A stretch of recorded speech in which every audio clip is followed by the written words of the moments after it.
Hey, what's going on, guys? Today we're here doing a video about a rollout. It's not a rollout, but it's things that we need whenever we're doing fabrication on the pipeline. Like say, everybody wants to go to the pipeline this, pipeline that. It's not always going to be straight. So whenever you get to a compressor station, you're gonna have to fabricate. And if you don't know how to fabricate, that means you have to know how to fit. If you don't know how to fit, they're gonna run you off. Why? Because they're gonna keep the people that knows that has the more experience. This rollouts, we sell them. I'm not telling you that to buy our rollout, but any rollout works out good. So it's just to make it easier on you guys. Today I'm gonna be demonstrating how to do how to work from a rollout. So basically you fit the pipe.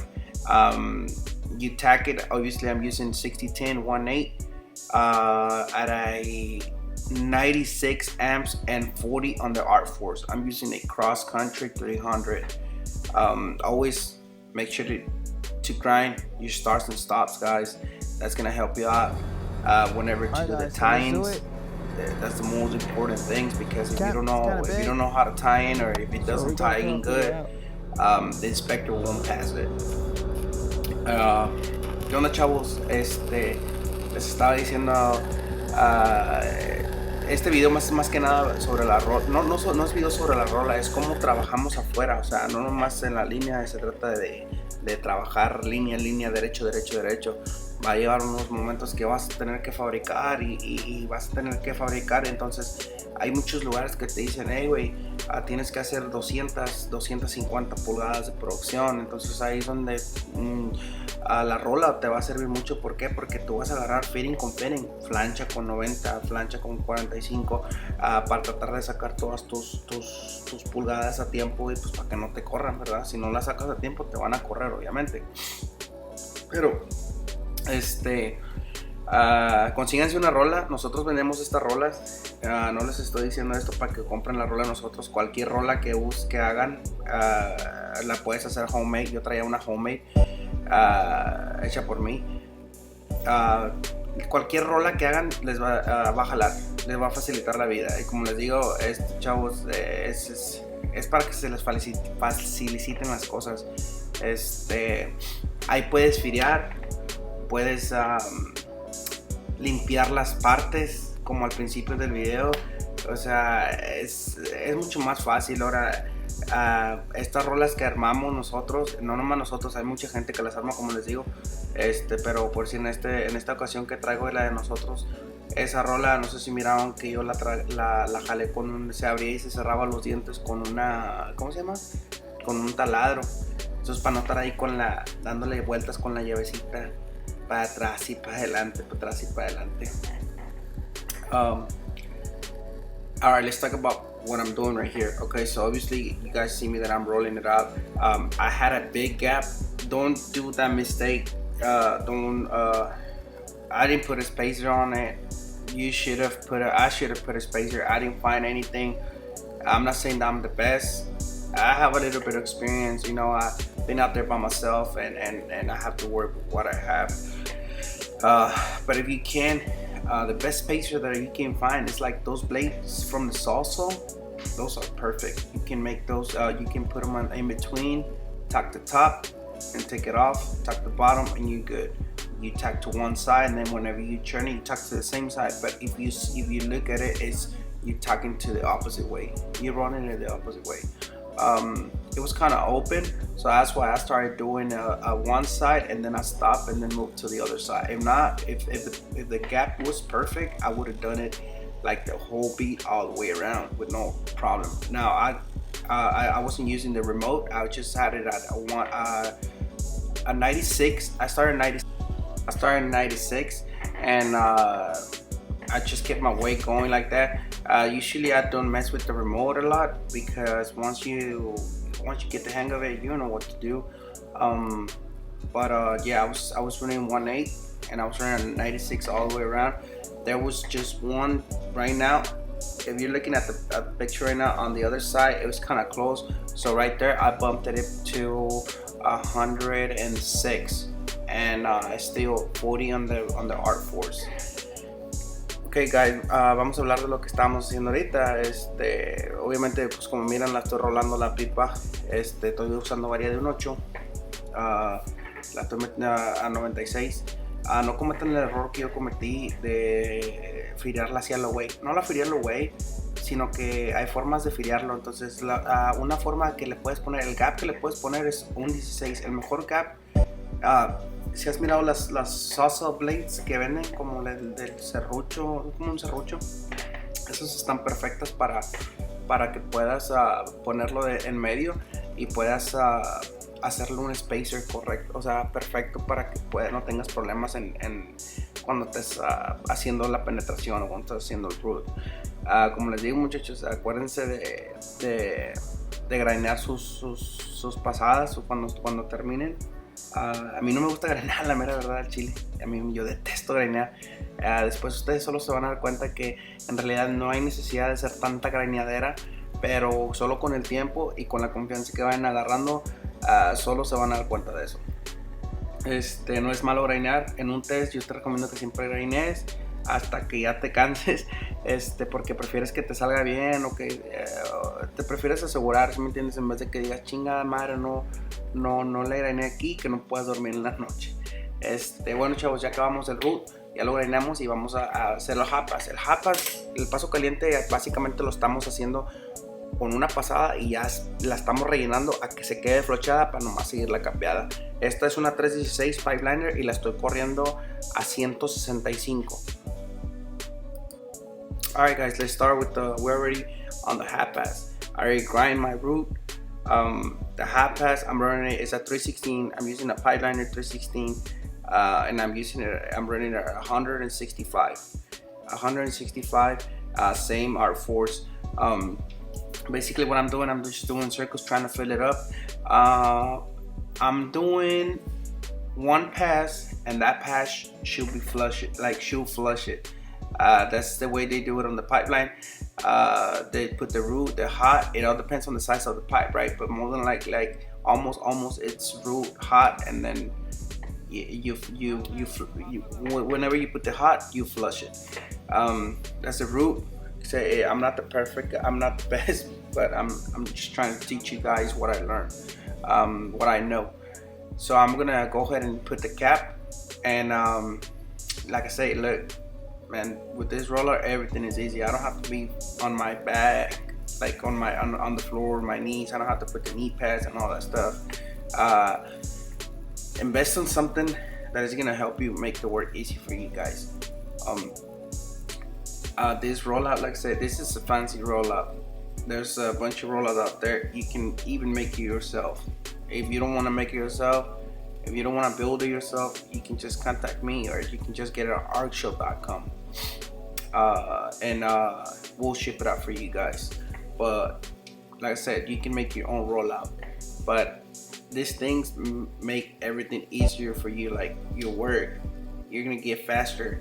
You're gonna be more productive. You're gonna give more quality. It has a leveling system, so you can fit stuff, because you're gonna have to fit whenever you're out there. Chavos, lo que les estaba diciendo, ya vamos a poner la capeada. La capeada la estoy corriendo con la misma varilla, la estamos corriendo 165 y 40 en el art force. Lo que les estaba diciendo, ustedes pueden mirar qué tan fácil es hacer este pedo. O sea, a lo que yo voy es la facilidad de que la rola me está poniendo a mí. Porque si no tuviera la rola, estuviera soldando para abajo en el piso, quemándome esto y lo otro. Y ustedes van a mirar, cuando anden allá afuera, ustedes siempre van a mirar que la gente trae esas rolas. Ahora, esta rola, no nomás esta rola, les estoy hablando en general. La rola tiene un sistema de nivel. Entonces tú puedes firiar, tú puedes puntear todo lo que tú quieras, tú lo puedes ahí a nivelar a lo como tú lo quieras. Entonces, y también tiene un swivel, o sea, se mueve para la izquierda y para la derecha. Como les digo, con un producto así, o con una rola así, como les digo, la puedes hacer tú. Vas a dar más producción, vas a ser más rápido, vas a darles más calidad, que realmente es lo que mucha gente busca. quieren que sea rápido, quieren que les des calidad. Puede ser rápido también haciéndolo sin la rola, pero te vas a cansar, vas a terminar bien cansado. Eso te lo aseguro porque ya me pasó eso a mí. Cuando yo estaba en West Texas, yo lo estaba haciendo con jackets y con rolas en jackets y no, hombre, era un pinche desmadre. Pero bueno, uno aprende de sus errores. Considérenlo, chavos, chequenlo bien, busquen, hagan research, para que inviertan en los, ¿cómo se llama? En lo que necesitan ustedes para la gente que quiere ser Rig Welder o Pipeliner. Aquí les voy a dejar cómo se mira y espero que les guste, chavos. No es la mejor, pero ahí está. Alright guys, there it is. It's not perfect. It gets easier when somebody else is rolling it for you, you know, and you just welding because you get more consistent. But it's not that bad, guys. Today I was using the Snakebelly gloves, something that we came out with, out show on Texas Made Welding Academy. I'm not gonna lie, guys, that the welding gloves are like the Tiltmans, and they're half of the price of them. Like, you can't beat this price, to be honest. I'm not gonna lie. I suggest you check them out. You can get them on artshow.com. And I was using the Snakebelly lens. That fucking lens, man, is fucking badass. I'm not gonna lie, you can see clear, like crystal clear, bro. I'm not gonna lie. Look, guys, this is not the best. Remember I was telling you about the lens? How clear can you see with the lens? But this is the lens, guys. Snakebelly Welding Lens. That's how clear you can see with it. Alright guys, so there you guys have it. Today was something about the, let's say, rollout. We usually do this whenever, it's not always about pipeline. It's not always about pipeline. It's how can I tell you? Sometimes we're gonna get there and it's gonna be fabrication. So you're gonna have to fabricate. That's how Rig Welders do. That's how pipeliners do.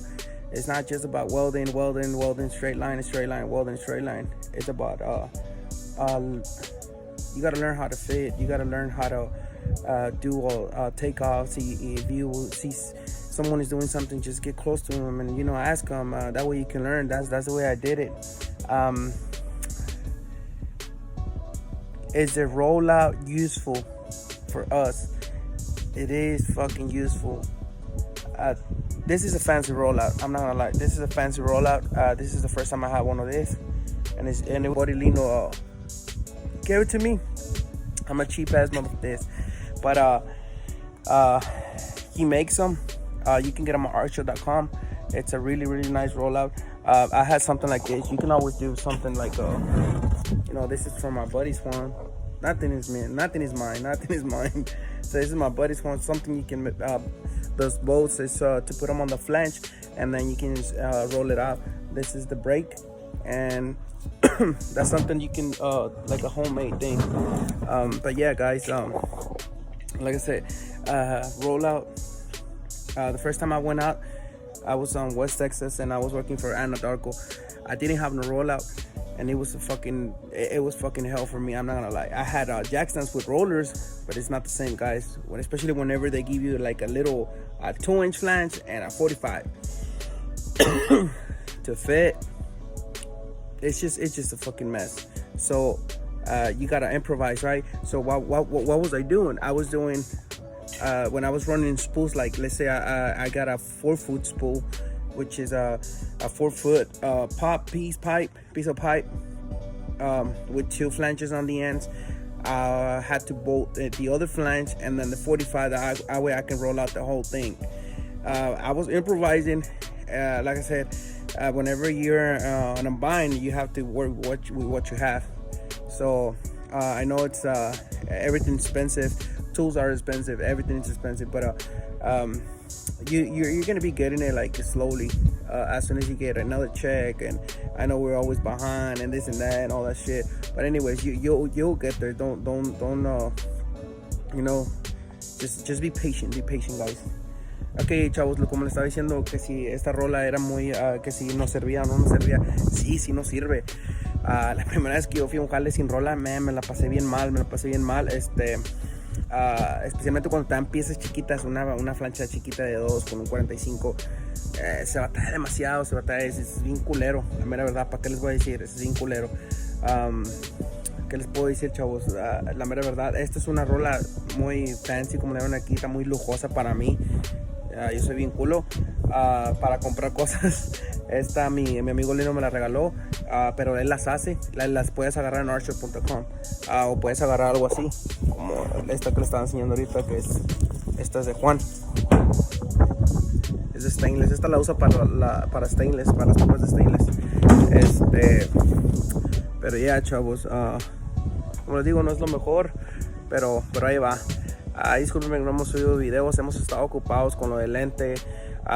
Estamos trabajando en cosas más nuevas. We're working on something new, guys, and that's why I haven't uploaded videos, but hopefully I can get it soon.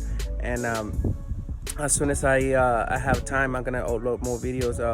Hopefully this week coming. Hopefully I can make them every Monday like I was doing it, or every Sunday. So yeah, with that being said, guys, no se les olvide, chequenlos.